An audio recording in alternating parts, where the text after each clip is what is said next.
ಎಲ್ಲರಿಗೂ ನಮಸ್ಕಾರ. ಈ ಒಂದು ತರಗತಿಯಲ್ಲಿ ನಾವು ಬೀಜಾಕ್ಷರಗಳನ್ನು ಬಿಡಿಸಿ ಯಾವ ರೀತಿಯಾಗಿ ಬರೀಬೇಕು ಅಂದರೆ ನಾವು ಮೊದಲನೇದಾಗಿ ಯಾವ ಒಂದು ಅಕ್ಷರ ಪದ ಇದೆ ಅಂತ ನೋಡೋಣ. ಮಸೀದಿ, ಮ ಪ್ಲಸ್ ಅ ಮ, ಸಿ ಸ ಪ್ಲಸ್ ಈ ಸಿ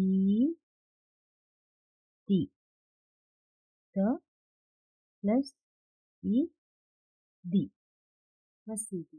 ಎರಡನೇದು ಅರುಣ. ಅರುಣದಲ್ಲಿ ಆ ಸ್ವರ ಆಗಿರೋದ್ರಿಂದ ಅದನ್ನ ತಗೊಳ್ಳೋ ಆಗಿಲ್ಲ. ಋಣ ಇರೋದ್ರಿಂದ ರ ಪ್ಲಸ್ ಉ, ರು ನ, ನ ಪ್ಲಸ್ ಅ ನ, ಗೂಬೆ.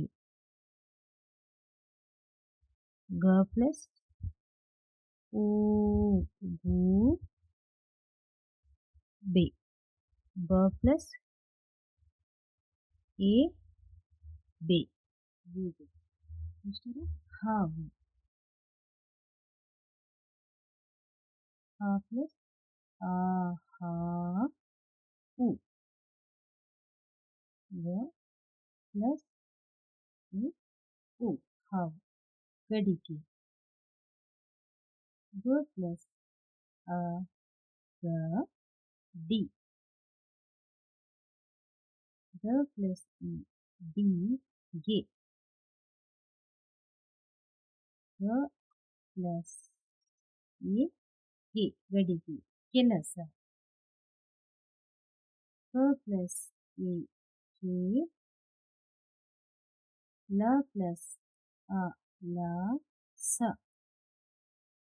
ಸ ಪ್ಲಸ್ ಆ ಸ. ಎರಡನೇದು ಶಾಲಾ. ಶ ಪ್ಲಸ್ ಆ ಶ, ಲ ಪ್ಲಸ್ ಆ ಲ, ಶಾಲಾ. ಎಂಟನೇದು ಹಸು. ಹಸು. ಹ ಪ್ಲಸ್ ಅ ಹ ಸು, ಸ ಪ್ಲಸ್ ಉ ಸು, ನಾಯಿ.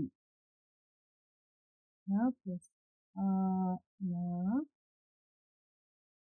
ಯ ಪ್ಲಸ್ ಇ, ನಾಯಿ. ಹುಡುಗರು. ಹ ಪ್ಲಸ್ ಹು, ಗ ಪ್ಲಸ್ ಗು, ಗ ಪ್ಲಸ್ ಅ ಗ, ರ ಪ್ಲಸ್ ರು, ಹುಡುಗರು. ಮನೆಗೆ. ಮ ಪ್ಲಸ್ ಅ ಮ, ನ ಪ್ಲಸ್ ಎ ನಿ, ಗ ಪ್ಲಸ್ ಎ ಗೆ, ಮನೆಗೆ. ರವಿ. ರ ಪ್ಲಸ್ ಅ ರ, ವ ಪ್ಲಸ್ ಇ ವಿ, ರವಿ. ಬಾಲಕರು. ಬ ಪ್ಲಸ್ ಅ ಬ, ಲ ಪ್ಲಸ್ ಅ ಲ, ಹ ಪ್ಲಸ್ ಅ ಹ, ರ ಪ್ಲಸ್ ಇ ರು, ಬಾಲಕರು. ಕಾರು. 14ನೇದು ಕಾರು. ಹ ಪ್ಲಸ್ ಆ ಕ, ರ ಪ್ಲಸ್ ಉ ರು, ಕಾರು. 15ನೇದು ನಾಟಕ. ನ ಪ್ಲಸ್ ಆ ನ, ಸ ಪ್ಲಸ್ ಆ ಸ, ಸ ಪ್ಲಸ್ ಆ ಕ, ನಾಟಕ.